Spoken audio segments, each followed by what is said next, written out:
Today we're going to be sharing with you everything we've learned and the tools we've used to help us navigate and find our own different sounds we've produced over the last 5 years of making music. In an industry with producers making copy and paste, soulless sounding beats and melodies, what is more needed than ever before is producers cultivating their own sounds that is in all of us. We just need to find it. And in today's video, we're aiming to give you the inspiration and new ideas about ways to identify and create your own unique sound. So let's get straight into it. First of all, you got to understand that finding your sound inside of music is a full journey. Your sound and style of production will always be evolving, it will always be changing, as well as what you like to make and what you think sounds good will always change as long as you're making music. But this is a good thing, as it means that you're most likely improving and you're not staying the same, just doing the same thing over and over again. And an important part of finding your style is to always be trying to learn more and experiment with different new techniques that you pick up from different genres, different people, and learning stuff online. Now, quickly to touch on our story. In the very beginning, first time I ever made music, what got me into it was making drill, dark drill. That was all I made for 2 years straight. Didn't even think about samples. Then we started international, Jersey club samples it was. That's all we were making for 2 months. Then we moved on to more Travis Scott, Don Toliver type loops. And then from there, we've done Afro beats, Latin trap music, and all sorts of genres that we never thought we would have ever done. This just goes to show that when you're willing to learn new things and experiment, your sound and what you make will always change and you will always be making new stuff. Take Nico Byron's music journey as an example. In fact, I'm going to show you right now. Now, funnily enough, a couple days ago, I was going through some of the songs that Nico Byron had produced. So I was trying to get some inspiration to create some samples in the style of Nico Byron. And as I was going through his playlist of songs he's produced, I noticed the massive change of the style of his samples over the last 3 years. Back in 2021, his samples sound absolutely nothing like the things he's making today. I'm just going to play a random one for you right now. So you've got that, and then you move forward to what he's making today with that super familiar vocal style that just seems to be going viral right now. Waiting for you.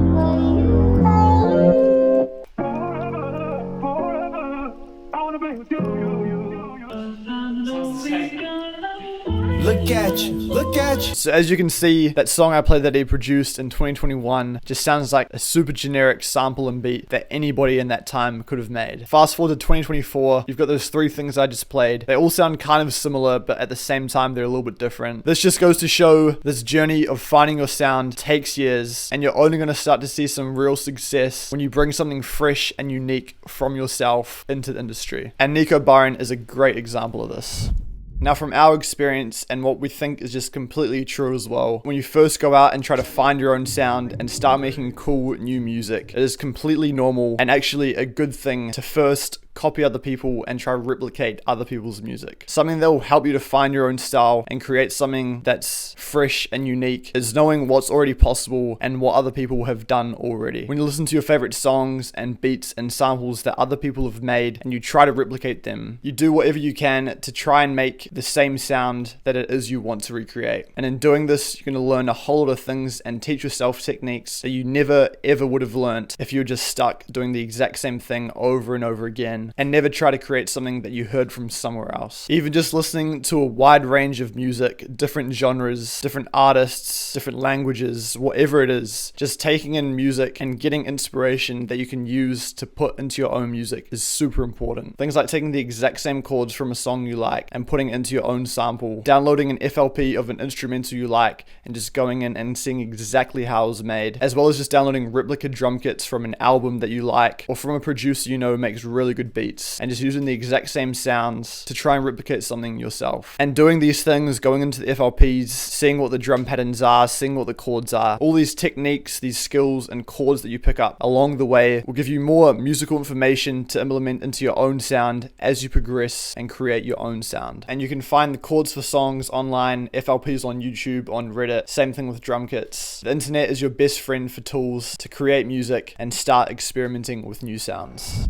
Now, leading off the back of trying to recreate and copy other people's music first, obviously you don't want to be staying creating the exact same stuff as everybody else and keep doing that for years. So you need to start experimenting, which is a super crucial part of finding your own sound. And an important part here is to never put limits on yourself. Don't put limits on the kinds of music you can make, the genres that you piece together, the sounds you use. Never put a limit on yourself. Everybody has the chance to create something completely unique and never heard of before. So if you continue to just make generic stuff that anybody else can make, there is nothing special about your music, your beats, or your samples that's going to make you stand out from the rest of the crowd and make people want to work with you. Now, finding your sound and experimenting takes a lot of time, and it's just an ongoing process. Even for us, 5 years into making music, we're consistently experimenting, throwing ourselves in the deep end of new genres, trying to make different styles of music. All this stuff just helps and adds to your knowledge of music that will help you to continue to make unique, fresh music. Finding new VSTs and using random effects on your samples or beats, whatever music you're making, but at the same time using similar techniques to process also helps to create your sound. If you look at Nico Byron, for example, his samples are very different, but a lot of the time he's got that familiar vocal, and a lot of his samples just has that Nico Byron feel to it. So as you're experimenting, trying new sounds and making different type of music, whenever there's something that you know other people don't use and is quite unique to you, you can add those things into your music, which will help people to become familiar with your sound. Try combining genres, just go crazy with this experimental stuff. There's absolutely no limits to it. It's a quick disclaimer before we move on. We've talked about copying people and recreating others' music, as well as going crazy with the experimenting. Two different sides of the spectrum. Sometimes there's some music that's just better for it to stay on the hard drive. If you've literally completely copied a beat from somebody, don't send it to anybody. As well as if you've gone super crazy with the experimenting, sometimes it's best if only you hear it. Although, keep the techniques and the lessons you learnt from making the music and keep it with you moving forward. This is the secret and the thing you need to understand about finding your own sound. Your own sound and your uniqueness is already in you. Don't try to be unique. You being you is already unique. Here's some examples to make this make sense in your head. Let's just say you gave 100 random producers the exact same sample and told them all to flip it, turn it into a beat. Every single beat is going to sound different. No one's going to be making the exact same thing because everyone's had different inspirations in their life, experimented in different ways, and have things they like and dislike. Everybody is different. Let's say you had 100 artists in a room and someone plays a beat and you get every artist to write the first line of lyrics. All of those are going to be different. No one's going to be repeating word for word. Everybody has different material to work with in them. And it's our job as creatives to harness that and use that in our music. So look for the things that you enjoy and that you notice that nobody else sees, because these things are unique to you. When you're making music, trust what you think sounds good. Roll with what sounds good, because if you can do that, you're going to get your own sound. But with saying that, be open to the feedback from other people. At the end of the day, you do need to find a balance between what's unique and special to you and what you really enjoy and what the majority of people can enjoy listening to. Because let's be honest, that's what's going to get you paid. That's what's going to get on the radio. That's just how it is. Don't let that discourage you from being you and being unique in your music. They work hand in hand. You don't need to reinvent a whole new sound. Think about how much music is out there that has similar elements, maybe the exact same chord progression, same tempos, same drum sounds, but music that still has the same elements with a little bit of creativity and someone's own uniqueness can turn into a new wave and a new style. So at the end of the day, stop trying so hard to be unique and just try your best to do you and make music for making music without caring so much about the end result.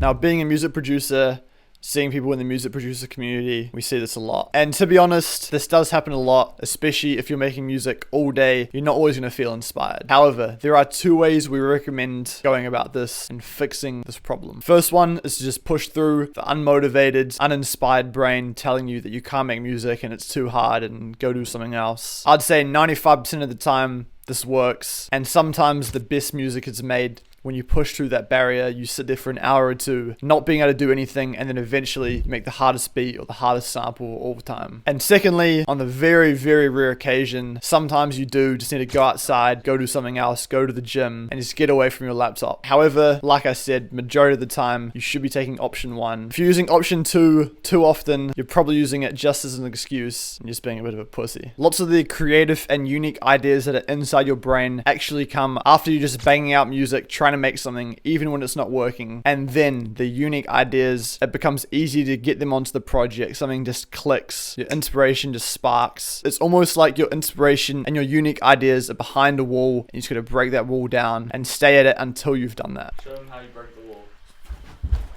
We touched on this earlier, that finding your sound is a journey and it changes over time and it takes a while to get there. And we want to drill this in your head. You will create your own unique sound over time, but the main thing is you need to just focus on creating every day, creating the music you think sounds good and putting in that practice. Your sound will be made with a combination of time, practice, and preference. And you get all these things by what we've been talking about: getting the material, listening to the music, copying music, and then experimenting with it, finding techniques that you like to use, incorporating it into music that other people like, until you eventually build your own sound. And never stop learning, continue to learn off other people, and keep that mind open to new ideas. The day that you stop wanting to learn off other people and stop intaking new information is when you're going to start to plateau with your music. This is one of the things that has fast forwarded us the most in the last year and a half of doing international, just learning off other people, whether on the internet or in person, finding what made other people inspired, learning from them, and then whatever sticks with us, use that when making our own music. This is really the key. Alright boys, that's it for this video. Go open FL, Logic, whatever DAW you're using. Make something creative that you think sounds good. Cheers for watching. We'll see you in the next one.